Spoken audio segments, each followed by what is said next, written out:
What I'm going to do is just really sort of briefly outline some of the contours of this really multifaceted crisis that our world finds itself in. And I obviously work for an organisation that's concerned with poverty and the lives of the poorest people around the world. But in the last few years, you may have noticed that we've got quite angry about the extent of inequality at Oxfam. And back in 2014, we first released some figures in time for Davos. You know, we're very tactical with where we release these sorts of things. And we calculated the number of billionaires whose amount of wealth added up to the same amount of wealth held by the poorest half of the world's population. And so when we first released these statistics for Davos a few years ago, it was 85. 85 billionaires had as much wealth as the poorest half of the population. And that figure went viral. It was just extraordinary. Everyone was talking about it. And then we recalculated it again for the next year, and it had come down to 80. And we did it again last year, and it came down to 62. And we were thinking, my goodness, it's not going to get much worse than this, is it? But what happened is that some of the data sets that we draw on from Credit Suisse, they had improved data, particularly for India and China. And that actually showed us that folks were poorer than we had thought they were. And so when we tallied up, using the Forbes list, the number of billionaires that it took to have as much wealth as the poorest half of the world's population, it was just 8 men, and which was extraordinary. So that was our figure that we released back in January, and there's a report online that you can see the calculations behind that. And happy to chat in questions some of the pushback that we've had around the methodology and also what it is we're saying, because our opponents have sort of shifted their attack on that work a little bit over the years. And it's quite an interesting journey. So ask me later on if you want to talk about that. But in a way, what we were saying with these reports, it's not those individuals' fault, but they are very much the symptom of an economic system that enables wealth to be sucked up to the very top. This is very much a zero-sum game. We see that these individuals are working often in companies that are based on rentier activities, industries that are prone to corruption and cronyism. We did some analysis of there's about 1,800 billionaires in the world, and my colleagues in Oxfam America looked at how those folks have derived their wealth and discovered that over half of them have made their money through industries that are rentier activities or prone to corruption and cronyism. And so it really is a systemic, it's nature of the economic model. And I used to talk about the broken economic system, but I don't anymore, because in a way, the system is doing just what it's designed to do. We're talking a lot about political capture, the way that the rules of the game are set by those, and I'll talk about this later on, by those who have the most resources already. So we see very tight confluence between power and wealth. And I mean, this stuff from Wilkinson and Pickett will probably be familiar to you, the extent to which, it really is about why is Oxfam concerned with inequality? Because it's holding back the progress on addressing poverty. We know from the works of, say, the Overseas Development Institute, also the World Bank and the IMF themselves, saying that we will not reach the development goal, the sustainable development goal of eradicating extreme poverty by 2030 unless we reverse extreme levels of inequality. But you'll see from Wilkinson and Pickett, it's not just about poverty either. It's about a whole lot of other social problems that arise from the extent of inequality generated by this system that we've got. And a couple of years ago, I did some work where we took this idea of the donut, which I'm going to assume that you all know about. That was created. Our notion of the donut came from Kate Rayworth when she was working in the team that I'm now in back in 2012. So I won't talk about the concept. I'm assuming familiarity here. But what we did is we said, okay, how do we downscale that metaphor to the UK? How do we understand the extent to which the UK is lifting folks above a social foundation and breaching an environmental ceiling? And so we tried to translate some of the components of that donut and then map how the UK was performing against those. And again, in the interest of time, I won't talk you through them, but other than and it's all on, there's a huge report online that you can go and have a look at. Other than the point is that you can see that across various dimensions of a social foundation, the UK is still failing on every single count. So you can see here, for example, governance, how far people are from the social foundation. Food, this is one example, about 9% of people go to bed hungry in the UK. So you get a sense, the point being is that the UK, despite being 6th or 7th richest country in the world, is still failing to lift all its citizens above a social foundation. And then we did it for the UK for the environmental ceiling, and it was a tricky process to navigate. How do we translate these big global planetary boundaries to an environmental ceiling that applied for the UK? And I'm sure, I don't think we've cracked it, but we've tried to be as open as we can on our report, so you can see the choices that we made and the proxies that we went into. But again, without going into detail, you can see it's a pretty grim story on the environmental front as well, that we are breaching the environmental ceiling across a whole lot of dimensions of the environmental story. I mean, particularly here, climate change, this little world shooting out. I think we breach, and this isn't historic, just Fair Share's assessment of climate change by about 490%, land use change by 250%. And of course, the good news story up there in terms of ozone, where just always nice to be reminded that policy does matter. And so looking globally again, we did some analysis in time for the Paris COP when we're looking at, who is it? Who is it in this big global system that is putting most pressure on the planet? And we calculated total lifestyle consumption emissions, so that includes what is made elsewhere but imported for folks to consume. And this looks at really the world's population by income decile, and this ironic champagne glass figure that it yields. And you can see that it's almost 50% of CO2 emissions by lifestyle and consumption emitted by the richest 10% of people around the world. And this is why, isn't it? These sort of big flows. And so this is the sort of conversation you need to have with people when they start making claims of decoupling. There are huge resources moving around the world, and it is again the richest, wherever they live, who are putting most pressure on the planet. And then you bring those sort of stories together of rising levels of inequality, rising levels of social harm, often connected to inequality, hitting up against planetary boundaries in all its dimensions. And then we see the work from folks at the Social Progress Indicator. Most folks know their work, the Social Progress Index. So what they've done is they've got 3 different dimensions of what they called social progress and about 52 indicators underneath that. And they've mapped social progress according to these 3 dimensions across the y-axis and GDP per capita along the x. And what's really key is you see, yes, at the very beginning stages of sort of starting to meet basic needs, sort of foundations of well-being, GDP per capita really matters. But you see at fairly low levels of GDP per capita, the returns start to diminish. You get this, economics 101, this notion of diminishing marginal returns, to the point that, for example, to pick one out, you have Costa Rica up here, fairly similar levels of social progress to South Korea here, but a difference in GDP per capita of about £20,000. But there's all sorts of other really interesting comparisons to make. The point is diminishing marginal returns, that this perpetual economic growth is not delivering the benefits in terms of social progress that we'd expect from it. And so part of that is sort of the way we've geared up our system around consumption. I took these pictures. They're an ad at an airport I noticed a few years ago. And I just think, isn't this the most toxic way in which to understand our cousins and friends around the world, purely as customers and potential customers? It's just extraordinary. I'm based in Glasgow, where Glasgow used to be very proud being the 2nd biggest city of the British Empire. And now the way it sells itself as Britain's 2nd biggest shopping destination. And you can imagine the extraordinary disruption of that shift from a very proud industrial community to one where it's all about being a consumer and wearing the right things.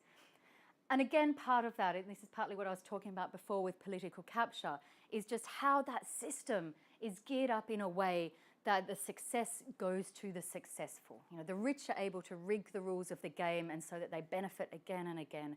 And we see that particularly with a lot of the structure of businesses that are designed in a way to siphon wealth away from, say, smallholder farmers or employers in a way that it goes up to shareholders. It's very extractive economic model. And again, we see that just rewards folks who have already got money. And this is what Piketty was talking about when he says, when the returns in capital, R is greater than G. And now we've got actually businesses that are set up to increase those returns on capital. And then we're surprised. Well, we've got a situation where 8 men have as much wealth as the rest of half of the population because the rules are established in a way that creates that. And this to me is the irony, is that these 8 men, almost 7 there, would have been great if there was 8, essentially at the same time as really standing on the shoulders of, if you look at the work, say, of Mariana Mazzucato, standing on the shoulders of a lot of collective investment. Particularly, for example, one of the richest guys is the owner of Amazon, but they can't operate without roads, without a postal service, etc. Microsoft can't operate without educated citizens. All of that requires public collective investment. So we have this going on, and then at the same time we have this individualization of welfare. We have people being told they're not employable enough, they're not flexible enough, they must toughen up, they must be more resilient. So, and just an extraordinary, sort of to me, paradox. And part of that system comes back to how we purpose the nature of our economic model, the way it's geared up to increase gross domestic product, and despite all the perverse incentives that are bound up by GDP. And I won't.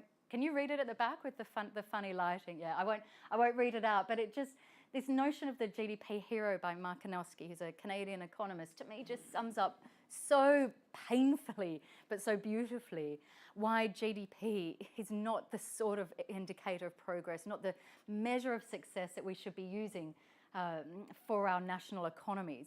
And then at the micro level, at firm level, I mean, you can guess which country this came from, but in a way, profit is the sort of short-term profit to shareholders is sort of the firm level equivalent of GDP. It effectively incentivizes a whole lot of corner cutting, externalizing a whole lot of impacts to it, whatever firms can get away with it. The zero-sum game at the negotiating table between the interests of shareholders and the interests of workers or the interests of local communities or the interests of suppliers. And my colleagues in the private sector are seeing that again and again, and they get incredibly frustrated with all these quite often quite wonderful and I'd say quite sincere mission statements and vision statements and voluntary codes of conduct for companies. And I would say often they're drafted with sort of genuine intent to do business better. But often when they hit that negotiating table, when the firm is having to take money and siphon it up to shareholders, we get sort of comments like this, to the point that even Jack Welch, who reportedly coined the term shareholder value, is now saying it's the dumbest idea in the world.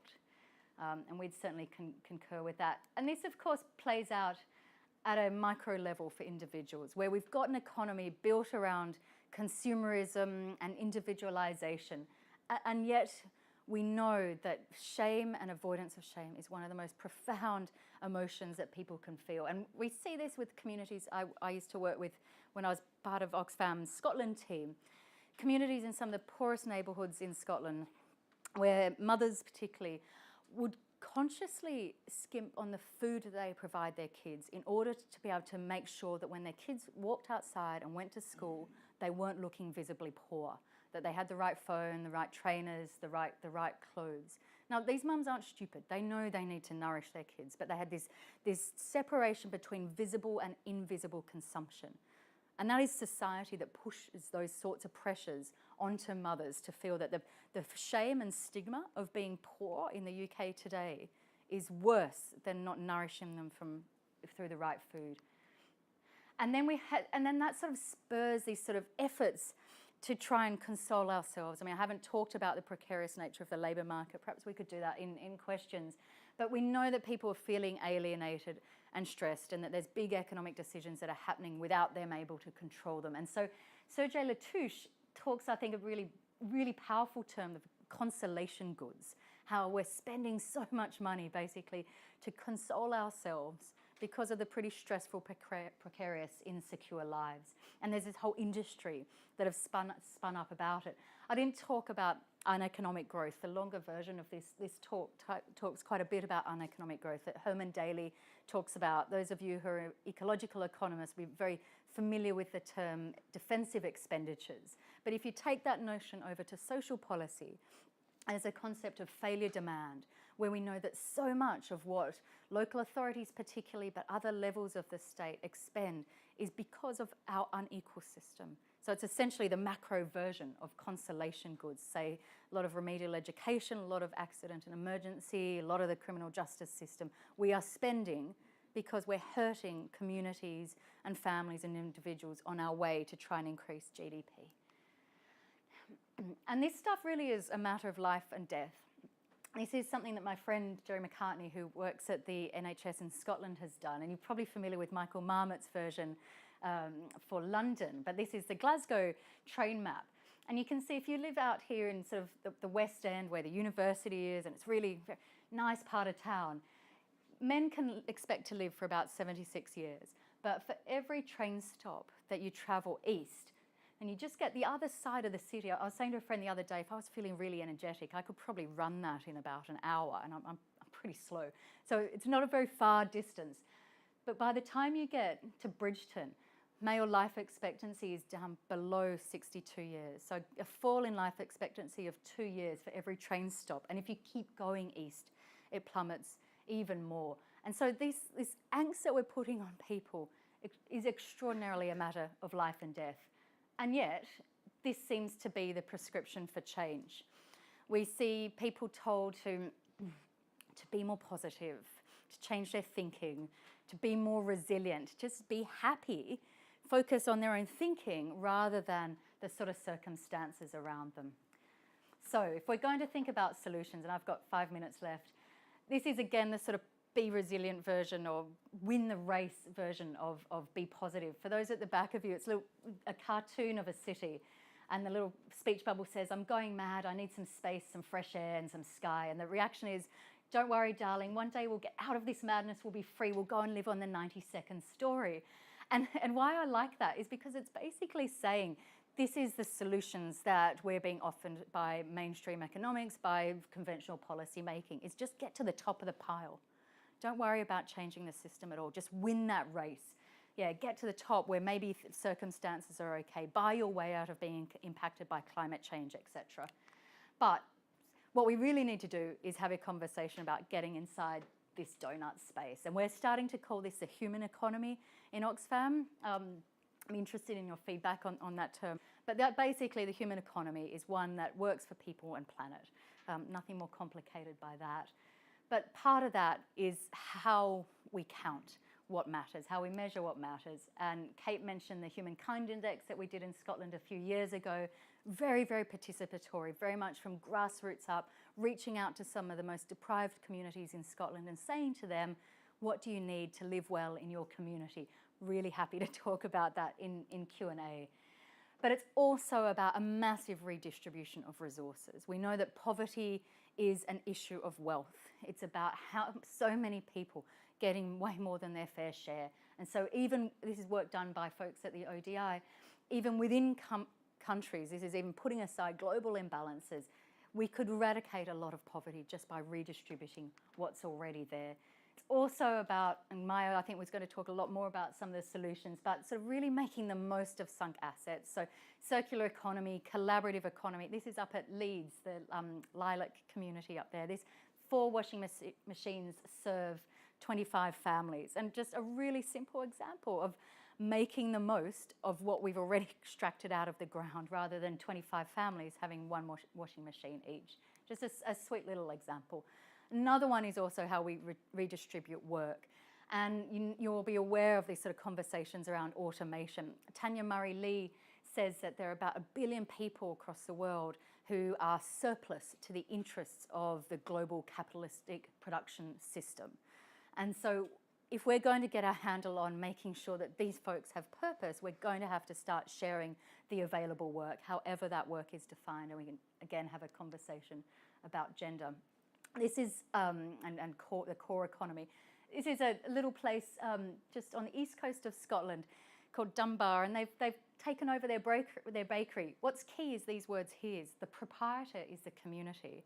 And I think it's another really lovely example about the sort of business models we need to create, those that redistribute wealth, that ensure that the economic levers are owned by the communities or by workers. I mean, Oxfam's been working with producer cooperatives and employee cooperatives for decades, and it's a really great way in which you can start to turn the tables on the imbalances of power in that economic system by basically collective action, folks working together and owning the means of production. And just to finish, this is essentially a cartoon version of the notion of the Overton window, that part of our job is to start to keep these issues on the table and tell folk, because you can see that actually the Beyond GDP movement, I think, is a good example of something that even just a few years ago, an alternative to GDP was seen as unimaginable and ridiculous.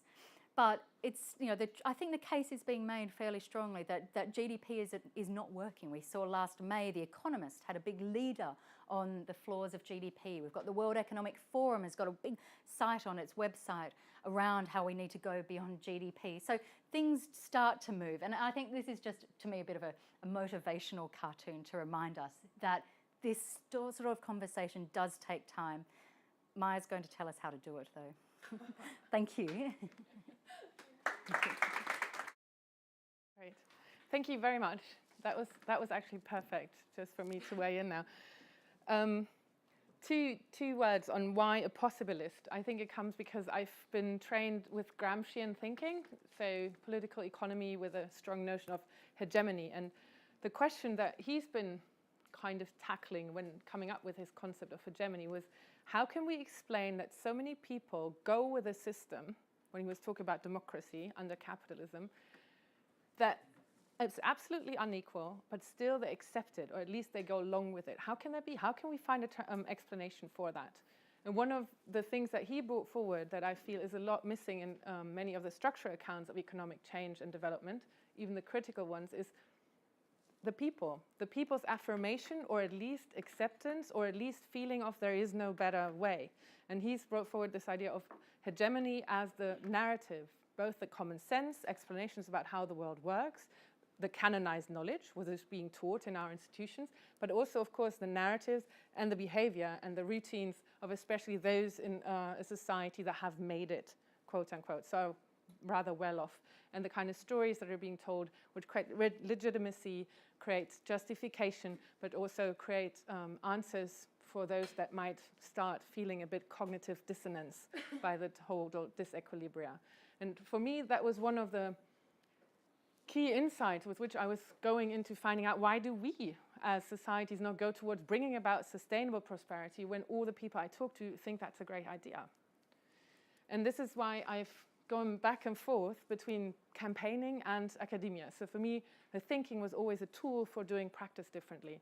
And that's been also the intention with which I'm now working as a transformation scholar, to understand big picture change, because next to Gramsci, I found Karl Polanyi a very inspiring and very telling person to read when you want to understand how the economic system came around that we have. And he's talking about the great transformation having started with the emergence and then embedding of the neoclassical thought, or then starting off with classical thinkers, and the paradigm that is still built into our societies today, from our heads and rationales with which we're acting, into our institutions, incentives, punishments, laws, all the ones that we might want to climb up the ladder for changing.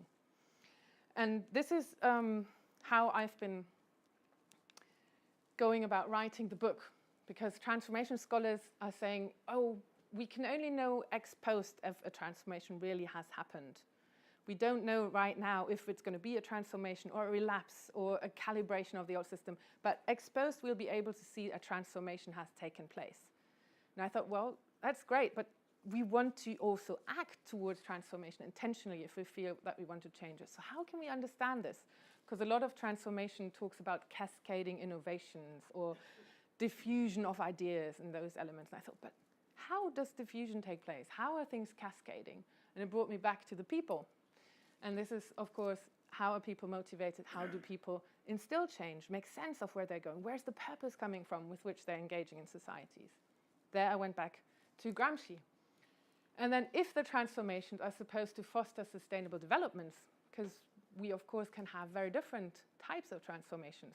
So knowing about how to maybe push towards system change does not necessarily bring us towards a sustainable outcome. And I think when we looked at least the last 40 years, we saw a lot of very smartly done transformational change by the ones that are now amongst the top 10 in the world population in terms of possessions and power. So what is a high leverage point or key leverage points if we want to unlock some of those unsustainable path dependencies from our heads to our institutions and to our infrastructure? And this is where it gets a bit theoretical, but I always find it is one of the elements that are so helpful integrating in a conversation when you start talking about what are good solutions and how do you consider change, etc., to a little bit disclose how you think the world works, so that you can actually understand whether you're talking from a similar idea about change or no. And this, for me, was the one that is, of course, very Gramsci-inspired to say, actually, when we think about what is the driver, this intentional change maker, that sense-making actors, they co-create productive processes. And to understand those processes as relationships. Relationships between people, humans and humans, relationships between people and nature, human-nature relationships, but also then human technology, human infrastructure. So everything that we've started building becomes part of the reality with which we're engaging, and then living within that reality, the social, ecological, technical systems that we have created is, of course, shaping our idea about how the world is, what works, what is possible, what is legitimate, what we can imagine as future developments. So this is why I find the term path dependencies is very, very helpful in understanding why we are creating history, but not necessarily under the circumstances of our liking. And then, not to forget, whoever is concerned about sustainability, to, of course, say, oh, all of those socio-ecological technical systems in their operations, of course, impact on the Earth system that is also embedding in the way that nature looks and availability, etc., how we make sense of the world, but it's also directly, of course, feeding all those productive processes with which we are living and depending on. But also to understand how this making of history, and this is Marx's abbreviated quote, is really done under the circumstances that we've inherited from the generations before us. So just thinking differently is not enough, but it is the equipment and the empowering moment of challenging some of those things that we might otherwise be presented as facts or unchangeable or just the way it has to be. So part of the hegemonic way of interpreting the world. And this ties back with transformation, because there's a lot of buzz, I don't know about over here, but I think generally there's a lot of buzz about transformation talk and how do we understand this. We need a great transformation in order to change towards sustainability, etc. And then there's loads of different definitions. And this one is the one that I prefer, because it does also emphasize that it is people that can drive transformation. So the transformation or transformability in social ecological systems is defined as the capacity to create untried beginnings from which to evolve a fundamentally new way of living when existing ecological, economic, and social conditions make the current system untenable. And I think Katherine has shown us more than enough evidence that this untenable stage is actually being reached right now. So what I find the interesting one is this untried beginnings. So how do we get in the imaginary space of doing something very different? And how do we ensure or support that those that are going there and thus deviating from the status quo get the support and become the trendsetters of the new normal? And this new normal, of course, starts with something that is the imaginary from which we're operating. And once again, I come to the mindsets. And Donella Meadows is another bridge between our work. And this is from her article, Leverage Points. And it does tie in well with the kind of ontology that I presented at the beginning to say, if we think about human-created systems, the moment that will tell us most about the dynamics with which they're operating is actually the mindset or the purpose that was built into that system. If I want to create a company that is delivering for the community at low cost, I will find a very different business model than if I create a company that is supposed to deliver on the shareholder value in short term at a maximum degree. So from this purpose come then the rules and incentives, the feedback and adjustments with which I'm structuring my whole business, with which I think this way of collaborating, this way of incentivizing, this way of paying people is going to make sure they stay with that purpose and with that mission. Very different, depending on the purpose that is inbuilt into those structures. And this is why repurposing is not the same as extrapolating. And a lot of what we see now in the canonized knowledge with which we're operating, coming back to the hegemony of the thinking, is of course in the extrapolation. We are supposed to predict, to do prognosis, etc., about the trajectories of how future developments are coming to be, especially in economics. It's all about knowing the costs and the benefits, and when you talk about long term, you have to discount because people will be richer in the future, so you can't impose too many costs on the present because future generations will have to pay much less for the same amounts, and the technology will be much greater. If the planet's still going to be around, it doesn't really matter in economics, so we'll just say, no, we're going to discount, we can't invest today because in the future it's going to be cheaper and people are going to be richer. So all that extrapolation or the measurements or the ideas with which we're building futures very, very often are within the same mindset that has created the problems that we're trying to tackle. And there, of course, the most prominent or most known quote is Einstein, that we can't solve the problems of today with the same mindset that created them. So we need to really start from imagine different futures so that we can build the institutional frameworks around a different purpose, a different mindset, or say, maybe a public health system was great, the purpose is actually intact, but what we've been doing through pressures from the outside, et cetera, is to totally pervert the incentives, rules, and structures which we are trying to pursue that purpose. So it can be either say, chug the purpose out, growth only is not really going to get us anywhere, or public health service was actually great, but we've lost the purpose through small incremental changes, through not being too reflective about what we're doing, to too much adaptive change. So we want to go back to the purpose and reinvigorate it. And this is where I've tried to go into not only saying which elements in the economic paradigm that is so dominant today, so provides a lot of the legitimacy, etc., is unhelpful, but to see, can I get a bit deeper? Can I get a bit more into the paradigm, into the way of thinking that is kind of emerged in the 19th century, in the first Enlightenment? And how can we then also break out of only economics into wider thinking about what it is that we're doing here and how do we understand the world? And for me, it was very notable to say at that period of time, it was dividing things into pieces in order to understand them better. Microscopes and everything, zoom in on the individual elements to understand them better, losing a bit about the relationships. And then the quantifying and monetizing was another one. Then we can measure and we can account, we can compare and rank things and decide. And tracking accumulation was the thing that we've built most into our indicators, into knowing are we on a good course, is tracking accumulation. But that means that it's not fit for sustainability purpose, because neither human needs can be seen with this, nor can we see nature if we only look at this. Now, I've only got a few examples here. When you think about dividing into pieces and look at forests, if we look at it as natural capital and think about it can be substituted as long as someone makes enough money to pay something else, a different technology, as long as we only count wood, we might use the same term, but are looking at totally different realities. So we have to get into digging deeper and unveiling what we mean when we use particular terms. Quantifying and monetizing. We really are into a market price dictatorship by now. So if we can up shareholder value, might as well poison the cafeteria. Why not? We're still on purpose, aren't we? Tracking accumulation. More growth through more efficient exploitation. I think this is coming up now with the whole Industry 4.0 and robotization, all that. Yeah, people are just really not so efficient. They're weighing too much. Kick them out.